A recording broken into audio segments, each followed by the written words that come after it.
पाद मारने वाला बंदर। एक बार की बात है, एक घना और सुंदर जंगल था। जंगल में बंदर, खरगोश और हिरन तीनों बहुत अच्छे दोस्त थे। बंदर का नाम था चिंटू, हिरन का चुलबुली और खरगोश का ढोलू। चिंटू बहुत ही नटखट और अपनी ही धुन में मगन रहता था। उससे खाने का बहुत शौक था। जब देखो तब खाता ही रहता था। अगर उसके पास कुछ ना हो तो वो दूसरों का भोजन भी चुरा कर खा लेता था। चुलबुली और ढोलू ने चिंटू को समझाने की बहुत कोशिश करी, पर चिंटू थोड़ी ना किसी की सुनने वाला था। एक दिन चिंटू जंगल में घूमते हुए अपने आप से बातें करने लगा। अरे बहुत भूख लगी है, कहीं कुछ खाने को मिल जाए तो अच्छा होगा। ऐसा लग रहा है कि जैसे पेट में चूहा कबड्डी खेल रहे हैं। कि तभी वहाँ चुलबुली और ढोलू आते हैं। अरे चिंटू, क्या हुआ? क्यों तू ऐसे जुबान जली बिल्ली की तरह इधर उधर घूम रहा है? अरे चुलबुली, क्या बताऊं, बहुत भूख लग रही है, कुछ अच्छा खाने का मन कर रहा है। अरे चिंटू, अभी कुछ देर पहले ही तो तूने केले खाए थे। अरे वो तो काफी देर पहले की बात थी, मुझे अब दोबारा भूख लग रही है। अरे चिंटू, अगर तू ऐसे ही खाता रहेगा तो तेरा पेट खराब हो जाएगा और तुझे बहुत परेशानी होगी। ठीक है, मैं ख्याल रखूंगा, पर पहले मुझे कुछ खाने को दो। हमारे पास खाने के लिए कुछ भी नहीं है, हम तो चले। ये कहकर ढोलू और चुलबुली वहाँ से चले जाते हैं। अरे कैसे दोस्त हैं ये दोनों, दोस्त को भूखा छोड़कर जा रहे हैं। चलो कोई बात नहीं, मैं खुद खाने का इंतजाम करता हूँ। यूँ सोचकर चिंटू आगे बढ़ गया कि रास्ते में हाथी गन्ना लेकर आते हुए से नजर आया। चिंटू चुपके से हाथी का पीछा करता है और मौका देखकर हाथी के गन्ने चुराकर खा लेता है। यूँ चिंटू दिन भर किसी न किसी का खाना चुराकर खा लिया करता था। लगातार अनाप शनाप खाने की वजह से चिंटू के पेट में गड़बड़ी शुरू हो जाती और वो बदबूदार पाद मारने लगता, जिसकी बदबू से सारे जानवर परेशान हो चुके थे। ऐसे में एक दिन चिंटू ढोलू से मिलने उसके घर जाता है। ढोलू घर पर नहीं था। ये देख चिंटू वापस आ ही रहा था कि उसकी नजर ढोलू के घर में पड़े गाजर पर पड़ती है। अरे वाह, ये दिखने में तो बहुत मीठे लग रहे हैं और स्वादिष्ट भी। चलो थोड़ा गाजर खाकर देखता हूँ। अरे नहीं, अभी तो अमरूद खाए थे, अब पेट में बिल्कुल भी जगह नहीं है। अरे जगह नहीं है तो क्या हुआ, जगह बना ली जाएगी, गाजर थोड़ी ना बार बार मिलने वाले हैं। ये सोचकर वो जबरदस्ती सारे गाजर खा लेता है और वहाँ से निकलने लगता है कि तभी ढोलू और चुलबुली वहाँ आते हैं। चिंटू ढोलू और चुलबुली को देखकर घबरा जाता है। अरे चिंटू, तुम यहाँ? हाँ, वो मैं तुमसे मिलने आया था, तुम घर पर नहीं थे तो वापस जा रहा हूँ। वैसे मैं और चुलबुली तुम्हारे पास आने वाले थे। वो क्या है ना, मेरे पास मीठे गाजर है तो सोच रहा था कि हम तीनों मिलकर वो गाजर खाएंगे। क्या गाजर? अरे वाह, पर क्या है ना, मेरे पेट में कुछ गड़बड़ है, मुझे नहीं चाहिए, मैं चलता हूँ। अरे चिंटू, गाजर नहीं खाने तो ना सही, 2-4 बातें तो कर लो। हाँ चलो चलते हैं। यूँ ढोलू जबरदस्ती चिंटू को अपने घर ले आता है। ढोलू घर में गाजर ना पाकर समझ जाता है, अरे मेरे गाजर किसी ने चुरा लिए। जिस किसी ने भी मेरे गाजर चुराए उसका पेट खराब हो जाए। अरे सिर्फ पेट खराब होने से कुछ नहीं होगा, जब वो अपनी दोस्त के साथ हो तब उसकी पाद निकल जाए, और वो भी बदबूदार, जिसकी बदबू से उसका दोस्त बेहोश हो जाए। चुलबुली ये बोल ही रही थी कि चिंटू जोर की पाद मारता है, जिसकी बदबू से चुलबुली खुद बेहोश हो जाती है। ये देख चिंटू मन ही मन हंसने लगता है और सोचता है, अच्छा हुआ कि मेरे दोस्त ही मेरी बदबूदार पाद की वजह से खुद ही बेहोश हो गए। ये चिंटू सोच ही रहा था कि ढोलू कहता है, अरे चिंटू, ये क्या, तुम्हारे पेट में तो गैस भरी हुई है, कितनी बदबूदार पाद मार रहे, देखो बेचारी चुलबुली का क्या हाल हो गया। अरे वो तो कभी कभार हो जाता है, नेचर डिजास्टर बोलकर नहीं आता। अरे चुप कर, बड़ा आया नेचर डिजास्टर वाला। अब ये सोच कि चुलबुली को होश में कैसे लाएं। कोई बात नहीं, लगता है मुझे एक और पाद आने वाला है, तुम हटो, मैं चुलबुली के पास खड़ा होता। चिंटू के कहते ही चुलबुली झट से उठकर भाग जाती। चुलबुली को भागता देख ढोलू भी वहाँ से भाग जाता है। चिंटू पाद मारकर अपने आप से कहता है, अरे वाह, पाद मारने के बाद कितना सुकून मिलता है। यूँ चिंटू की बदबूदार पाद की वजह से सब उससे दूर भागने लगे थे, लेकिन चिंटू को इन बातों से कोई फर्क नहीं पड़ रहा था। वो आराम से सबका खाना चुरा कर खाने में लगा हुआ था और उसकी बात की वजह से सारा जंगल बदबूदार हो गया था। सारे जानवर बहुत परेशान हो गए थे। ऐसे में एक दिन रात के वक्त चिंटू के पेट में बहुत जोरों का दर्द होने लगता है और वो पाद पे पाद मारने लगा और उसकी बदबूदार पाद की वजह से कोई उसके करीब नहीं आ रहा था। चिंटू का पेट दर्द और बदहजमी की वजह से अब दुखने लगा था। तभी वो हाथी के पास जाता है। उसकी बदबूदार पाद की वजह से हाथी भी परेशान हो जाता और वो उसे वहाँ से भगा देती। चिंटू रोता हुआ चुलबुली और ढोलू के पास जाता। अरे चिंटू, हमने तुमसे कितनी बार कहा है कि खाने पर लगाम दो, पर तुम किसी की सुनते ही नहीं। अरे बाप रे, कितना गंदा और बदबूदार पाद मार रहे हो तुम। देखो, ऐसे मत कहो, तुम दोनों मेरे दोस्त हो, मेरी मदद करो। इसके बाद ढोलू और चुलबुली चिंटू को भालू वैद्य के पास ले जाते। अरे चिंटू, तुम्हें अपने खाने पीने का ध्यान देना होगा। तुम्हारे पेट में गैस भर चुकी है। ये लो, ये जड़ी बूटी लगातार 3 दिन खाना, सब ठीक हो जाएगा। बस कुछ ही दिनों में चिंटू का पेट साफ हो गया और उसके बाद वो पाद मारना भी उसने बंद कर दिया। चिंटू अपने खाने पर अब ध्यान देने लगा था और अपने दोस्तों के साथ खुशी खुशी जीवन गुजारने लगा। ये कहानी हमें सिखाती है कि जहाँ भोजन आनंद और पोषण का स्रोत है, तो वहीं ज्यादा भोजन खाने से स्वास्थ्य पर नेगेटिव असर भी पड़ सकता है। इसीलिए ज्यादा और कम के बीच का बैलेंस बनाना जरूरी है। बंदर और जाल। एक दिन एक बंदर नदी किनारे एक पेड़ की शाखाओं पर बैठा था। जब उसने देखा कि 2 आदमी उनके बीच में एक भारी भारी जाल ले जा रहे थे, बंदर सोच ही रहा था, ये लोग क्या करने जा रहे हैं? आखिर इनका क्या इरादा है? बंदर बहुत आश्चर्यचकित था, बहुत हैरान था और वो उन्हें बहुत ध्यान से देख रहा था। उसने देखा कि वो दोनों नदी किनारे पहुंचे और बैठकर बातें करने लगे। कुछ देर बात करने के बाद एक आदमी ने अपनी पतलून उतारी और फिर जाल का हिस्सा उठाकर नदी में फेंक दिया। उसने धीरे धीरे नदी के मध्य में अपना रास्ता बनाया और फिर वापस नदी के किनारे की ओर आ गया और नीचे की ओर अभी भी जाल पड़े हुए नेट पर बैठ गया। उसका दोस्त दूसरे छोर पर बैठा रहा। बंदर उन्हें बड़े ध्यान से देख रहा था। आखिर ये दोनों कर क्या रहे हैं? तभी अचानक बंदर ने देखा कि नदी में जोरों की हलचल हुई और एक बड़ी मछली उनके जाल में आ गई। मछुआरे ने नदी से जाल खींचने के लिए संघर्ष किया क्योंकि वो बहुत बड़ी मछली थी। कुछ देर बाद नदी किनारे अपना जाल वहीं छोड़कर वो मछली लेकर घर आ गए। जैसे ही वो आदमी घर में मछली को लेकर घुसा, बंदर पेड़ से नीचे उतर गया और ध्यान से नदी के किनारे मछली पकड़ने के जाल को देखने लगा। बंदर सोच रहा था, अगर मैं इस जाल को नदी में फेंक दूं, तो मैं भी एक मछली को पकड़ पाऊंगा। फिर वो जाल को खींचने लगा।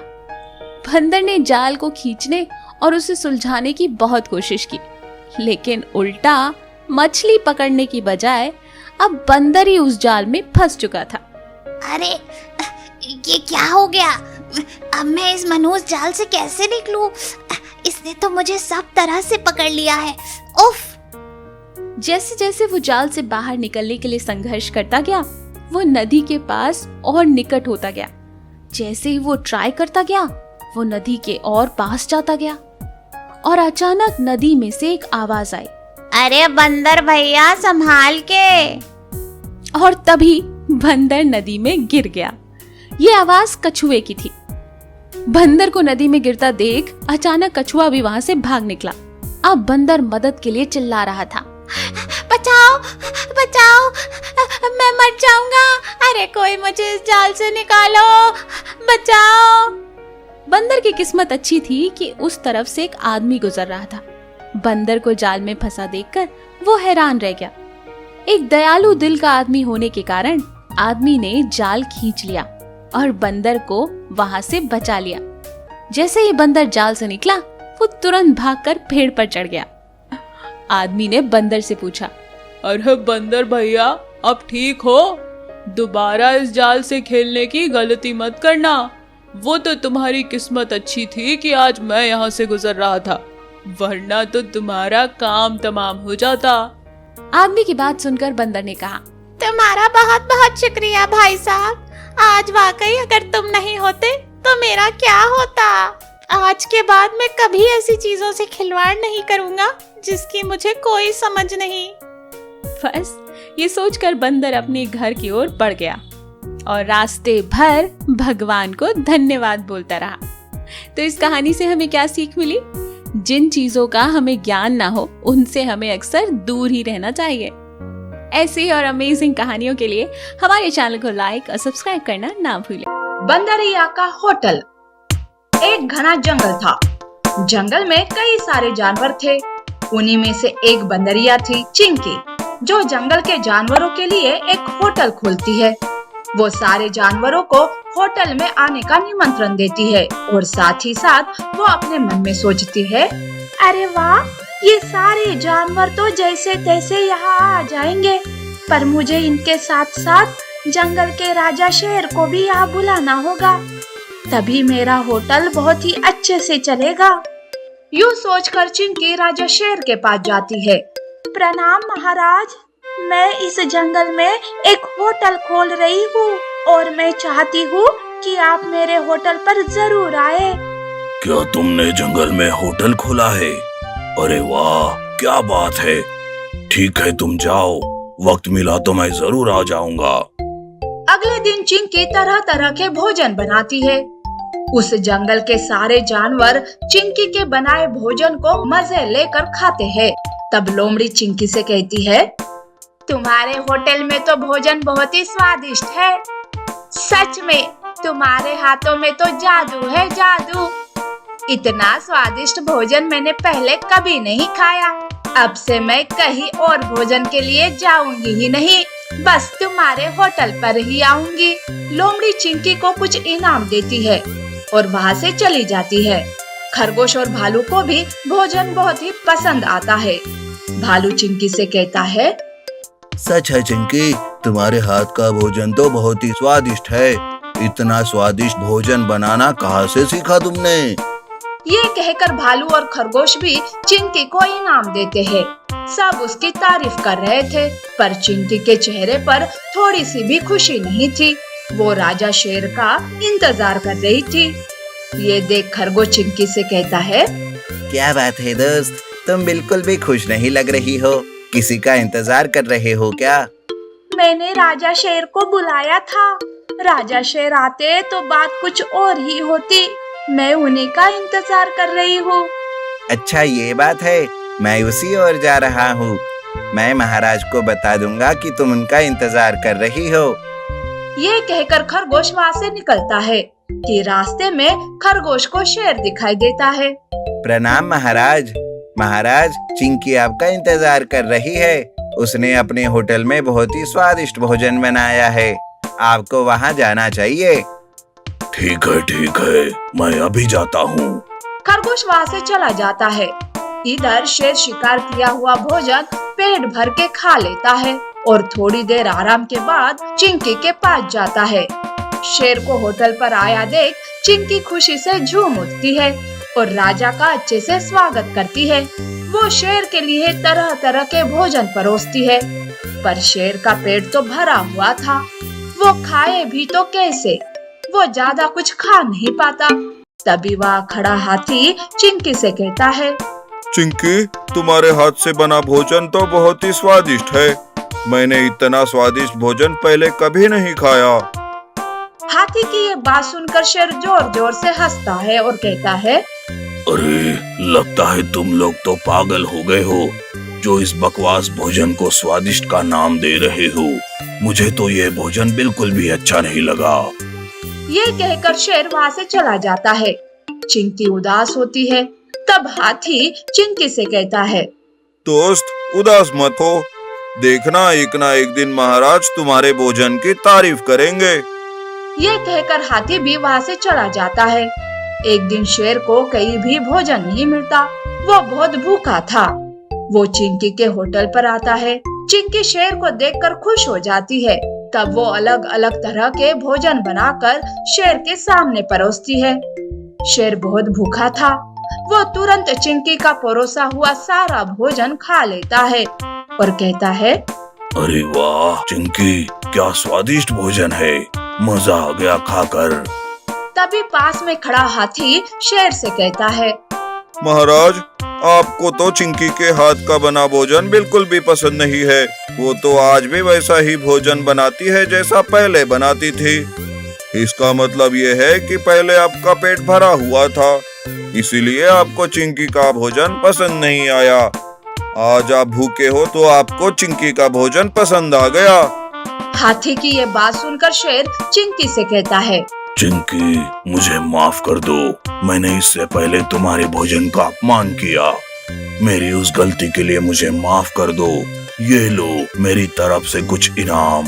तुम्हारा बहुत बहुत शुक्रिया। आज से तुम्हारे ही होटल पर भोजन खाने आऊंगा।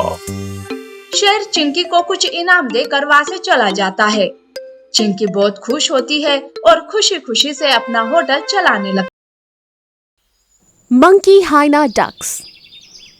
सुंदरबन नाम के एक जंगल में एक बहुत ही बड़ा और सुंदर तालाब था। तालाब के चारों तरफ बहुत सारे पेड़ लगे थे।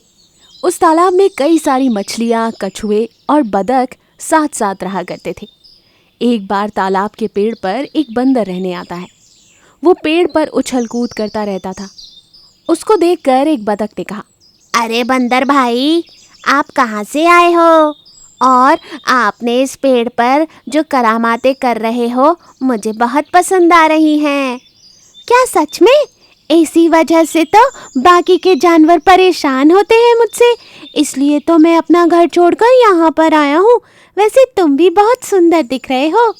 धन्यवाद बंदर भाई, आज से तुम यहीं रहना और मुझे अपनी करामातें दिखाना। बंदर भैया, क्या तुम मेरे दोस्त बनोगे? हाँ हाँ, क्यों नहीं, आज से हम तुम दोनों पक्के दोस्त। इस तरह बंदर और बदक में दोस्ती हो जाती है। बंदर बदक को रोज रोज पेड़ पर नई नई करामातें करके दिखाता था। बदक ये सब देखकर बहुत खुश हो जाता।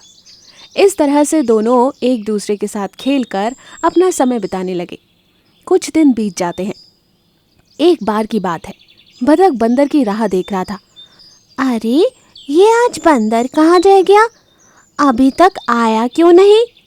चलो कोई बात नहीं, थोड़ी देर बंदर की राह देखता हूँ, लगता है किसी काम में फंस गया होगा। तभी वहाँ तालाब में पानी पीने के लिए एक लकड़बग्घा आता है। उसकी नज़र पानी के बाहर बैठे बदक पर पड़ जाती है। मन ही मन वो सोचने लगता है, अरे ये मोटा ताजा बदक का आज पानी के बाहर कैसे है? आज तो शायद स्वादिष्ट भोजन मिलेगा मुझे। वो इधर उधर देखता है और आसपास कोई नहीं रहता और ना ही बदक लकड़बग्घे को देखता है। तब लकड़बग्घा सोचता है, यहाँ कोई भी नहीं है इस बदक को बचाने के लिए, और बदक भी आराम से बैठा हुआ है, क्यों ना इसी वक्त इसका शिकार कर लूँ। ऐसा सोचकर लकड़बग्घा धीरे धीरे बदक के पास आता है कि तभी वहाँ बंदर आता है। बंदर देख लेता है कि झाड़ी में लकड़बग्घा उसके दोस्त का शिकार करने के लिए तैयार है। अरे बाप रे, ये लकड़बग्घा मेरे दोस्त बदक का शिकार करने वाला है। नहीं नहीं, मैं ऐसा नहीं हो सकता, मैं अपने दोस्त को बचा कर रहूँगा, पर मुझे अभी सावधानी बरतनी होगी। बंदर पेड़ पर आया और ये बदक को पता ही नहीं रहता। तब बंदर बदक को धीरे से आवाज़ देने लगता है, पर बदक सुन ही नहीं पाता। उधर लकड़बग्घे के मुंह में पानी आ चुका था। अब कैसे भी उसे बदक खाना ही था। वो बदक के बहुत पास आ चुका था। बस एक झपट्टे में ही लकड़बग्घा बदक का शिकार करने के लिए तैयार हो गया और उसने हमला करने के लिए उड़ान भर ली कि तभी बंदर आकर बदक को उठा ले गया और लकड़बग्घा सीधा पानी में गिर गया। लकड़बग्घे को ये देखकर बहुत गुस्सा आया। उसने कहा, अरे ओ बंदर, मेरे रास्ते में टांग अड़ाने के लिए तुझसे किसने कहा था? मेरा शिकार क्यों उठा ले गया तू? तेरी वजह से आज मैं मुंह के बल गिरा हूँ।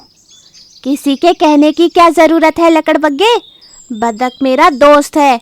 दोस्त की जान बचाना दूसरे दोस्त का फर्ज है। अब तुम जल्दी से निकल लो यहाँ से, नहीं तो तालाब में मगरमच्छ भी हैं। लकड़बग्गा मगरमच्छ की बात सुनते ही तालाब से बाहर निकलता है और तेजी से भागता है। एक दिन तुम दोनों को देख लूंगा। हाँ हाँ, देख लेना, वो दिन जब आएगा तब हम भी देख लेंगे। चलो चलो निकलो। ये कहकर दोनों लकड़बग्गे पर हंसने लगते हैं। लकड़बग्गा वहां से गुस्से से चला जाता है। तब बतख कहता है, अरे मेरे दोस्त, तुम्हारा बहुत बहुत शुक्रिया। सही समय पर आकर तुमने मेरी जान बचा ली। दोस्त, no thank you, no sorry. और दोनों खूब हंसते हैं। उस दिन के बाद उन दोनों की दोस्ती और गहरी हो जाती है। दोनों जंगल में एक साथ ही रहा करते थे। तो देखा आपने, अच्छे दोस्त हमेशा दूसरे दोस्त की मदद करते हैं।